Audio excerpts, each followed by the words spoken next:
Brought to you by Sensodyne K. बस back ले आया। एसएलएस पैराफिन और दूध का करंट भी कौन? तो लाइफ का करंट ऑन? कुछ भी। तो ट्राई करके देख ले। Sensodyne K toothpaste for sensitive teeth. क्या आपके साथ भी कभी ऐसा हुआ है कि आप सोकर उठे हैं और आपका हाथ या फिर हाथों की कुछ उंगलियां सुन्न पड़ गई हैं? ऐसा महसूस हो रहा है जैसे उनमें जान ही नहीं है, जैसे बहुत सारी चींटियां चल रही हैं। ऐसे में आप तुरंत अपनी उंगलियां हिलाते हैं, हाथ घुमाते हैं और ख़ुद को ठीक करने की कोशिश करते हैं। अगर आपके साथ ऐसा अक्सर होता है, हर कुछ दिनों में आपका हाथ या फिर उंगलियां सुन्न पड़ जाती हैं, तो इसे बिल्कुल भी हल्के में मत लीजिए। ये कुछ बीमारियों का लक्षण हो सकता है, शुरुआती लक्षण हो सकता है। आज सेहत के इस एपिसोड में हम डॉक्टर से जानेंगे कि उंगलियां या फिर हमारे हाथ क्यों सुन्न पड़ जाते हैं, ये किन बीमारियों का लक्षण हो सकता है और इसका इलाज क्या है। सुनिए। हाथों में सुन्नपन हो जाना एक बहुत कॉमन समस्या है कि वो किसी भी उम्र के अंदर हो जाती है। 30 से 40 की उम्र के अंदर इस प्रॉब्लम को हम बहुत कॉमनली देखते हैं। कुछ लोग कहते हैं कि जब सुबह सो के उठते तो हाथ सुन्न हो गए हैं, ऐसा लगता है उसमें चींटी सी चल रही है, खून का बहाव नहीं हो रहा है, ब्लड फ्लो नहीं हो रहा है। बेसिकली हाथों के सप्लाई करने वाली नर्व्स में अगर सेंसेशन ठीक से नहीं बन रहा है, करंट ठीक से नहीं जा रहा है, तो हाथों में सुन्नपन हो सकता है। बहुत सारे लोगों को रात में सोने के बाद ही सिम्टम्स हो जाते हैं। बहुत सारे लोगों को ऐसा भी होता है कि टाइपराइटर पे कुछ देर तक काम करते करते या फोन को एक पोजीशन में पकड़े रहें तो उससे भी ये सिम्टम्स होने लगते हैं। इसका बहुत कॉमन कारण है एक carpal tunnel syndrome. Carpal tunnel syndrome में हाथ में सप्लाई करने वाली मीडियन नर्व के ऊपर कुछ प्रेशर या दबाव आ जाता है, जिससे कि हाथ के कुछ फिंगर्स के अंदर सुन्नपन होने लगता है, चींटी चलने लगती है। आप एक पोजीशन में हाथ रखते हैं, नर्व पे दबाव बढ़ता है, यह लक्षण आने लगते हैं। ऐसा होने के बाद कई बार हाथ झटकने से, मूवमेंट करने से भी ठीक हो जाता है। इसके अलावा सर्वाइकल स्पॉन्डिलोसिस, जिसको कि हम बहुत कॉमनली सर्वाइकल के नाम से जानते हैं, उसमें भी अगर गर्दन से दबाव है उस नस के ऊपर जो हाथ को सप्लाई कर रही है, तो भी हाथ में सुन्नपन के सिम्टम्स आ सकते हैं। रेयरली कुछ ऐसी बीमारियां जिसमें कि ब्लड फ्लो की प्रॉब्लम हो जाए, यानी कि खून ले जाने वाली वेसल्स के अंदर कुछ रुकाव आ जाए, तो भी हाथ में सुन्नपन के सिम्टम्स हो सकते हैं। इसके अलावा रूमेटॉइड आर्थराइटिस एक ऐसी बीमारी जिसमें सुन्नपन की प्रॉब्लम हो सकती है। अगर किसी व्यक्ति को सिर्फ एक ही हाथ के अंदर सुन्नपन होने लगे और वो एक साथ शुरू हो जाए और उसके साथ हाथ में कमजोरी भी आ जाए या चेहरे पर टेढ़ापन आ जाए, तो वो स्ट्रोक या ब्रेन अटैक के लक्षण भी हो सकते हैं। जरूरत है किसी एक न्यूरोलॉजिस्ट को दिखाने की, जिससे कि हम डिटेल में आपके सिम्टम्स को समझ सकें, एग्जामिन करके एक डायग्नोसिस हम बना सकें और उसके हिसाब से कुछ आगे जांच कर सकें। जांचों में हो सकता है कि कुछ रूटीन खून की जांचें करने की जरूरत हो, जैसे कि blood sugar, thyroid, vitamin B या अन्य जांचें। कई बार नर्व के टेस्ट की जरूरत हो सकती है।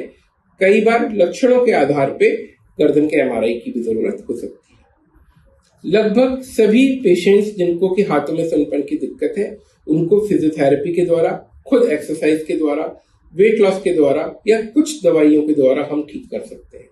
रेयरली अगर सिम्टम बहुत ज्यादा है, दिक्कत बहुत ज्यादा और कोई सीरियस चीज निकल आती है, तो कुछ पेशेंट्स के अंदर किसी प्रकार की सर्जरी की भी आवश्यकता हो सकती है। अगर आपके हाथ अक्सर सुन्न हो जाते हैं, हाथों में चींटियां चलती हुई महसूस होती हैं, तो बिल्कुल भी इसे इग्नोर मत करिए, किसी न्यूरोलॉजिस्ट को दिखाइए। अब बढ़ते हैं सेहत के अगले सेगमेंट की तरफ, तन की बात। सब ने एक ही चीज खाई पर पेट सिर्फ आपका ही खराब हुआ, जानिए क्यों।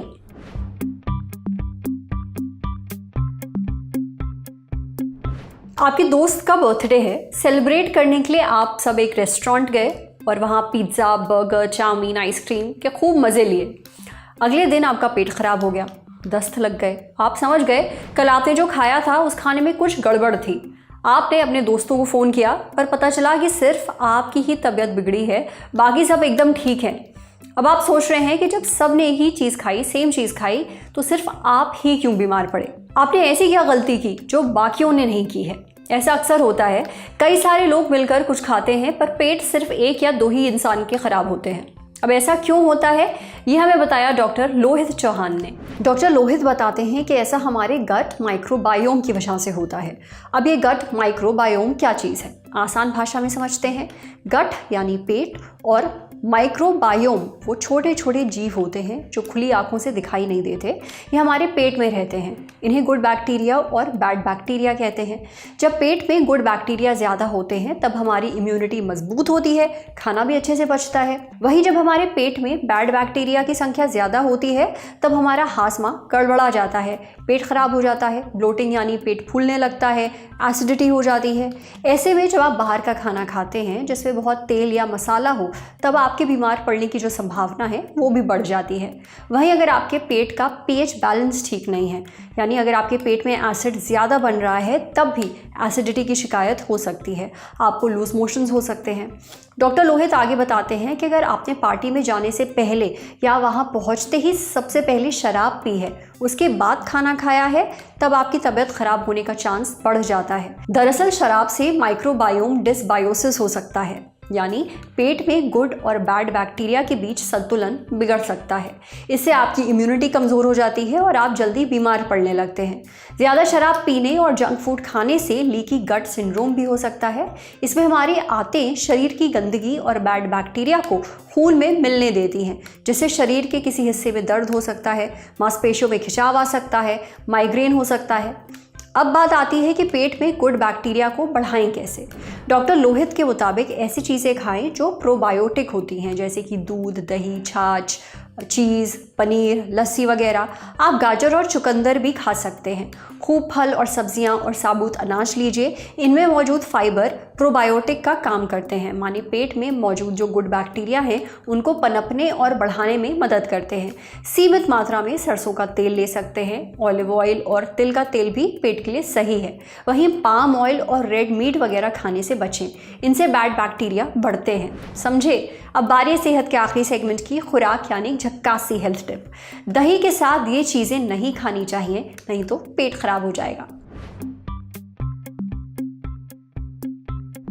दही सदाबहार है, हर मौसम में से खाया जा सकता है, कभी आलू के पराठों के साथ तो कभी फलों में डालकर।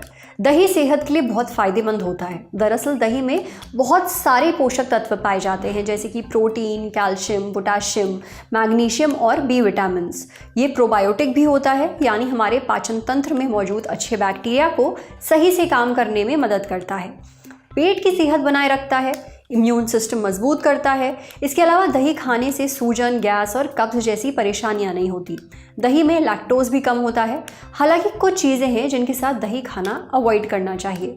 ये कॉम्बिनेशन सेहत के लिए नुकसानदेह नहीं है, पर अगर आप चाहते हैं कि आपका हाजमा ठीक रहे तो इन चीज़ों को दही के साथ खाने से थोड़ा परहेज कीजिए। न्यूट्रिशनिस्ट नीलिमा बिष्ट बताती हैं कि अक्सर हमारे यहाँ शुभ काम के लिए जाने से पहले दही मछली बोला जाता है। इनका कॉम्बिनेशन आपके काम में भली मदद करे, लेकिन खाने में बिल्कुल भी नहीं। दही और मछली दोनों में ढेर सारा प्रोटीन पाया जाता है। 100 ग्राम दही में 11 ग्राम प्रोटीन होता है, वहीं 100 ग्राम पकी मछली में 22 ग्राम प्रोटीन होता है। इतना सारा प्रोटीन एक साथ पेट पचा नहीं पाता है, पेट के लिए पचाना मुश्किल होता है। इससे आपको पेट फूलने की दिक्कत हो सकती है, गैस बन सकती है और आपका हाजमा मजबूत अगर नहीं है तो कब्ज भी हो सकता है। इसके अलावा दही और अंडों को भी साथ में खाने से बचना चाहिए। अंडों को प्रोटीन का बहुत अच्छा सोर्स माना जाता है। 2 अंडों में 12 ग्राम प्रोटीन होता है। अंडों और दही को एक साथ पचाना पेट के लिए कठिन हो जाता है। इससे पेट में दर्द, ब्लोटिंग और कब्ज हो सकता है। नीलिमा आगे बताती हैं कि दही एसिडिक होता है, इसमें लैक्टिक एसिड पाया जाता है और इसलिए ये खाने में खट्टा होता है। दही को खट्टे फलों के साथ खाने से बचना चाहिए, जैसे संतरा, नींबू, कीवी वगैरह। दोनों को साथ खाने से पेट का पीएच बैलेंस बिगड़ सकता है, पेट में एसिड की मात्रा बढ़ सकती है और इससे एसिडिटी हो सकती है। साथ ही पेट में दर्द, सीने में जलन और पेट खराब भी हो सकता है।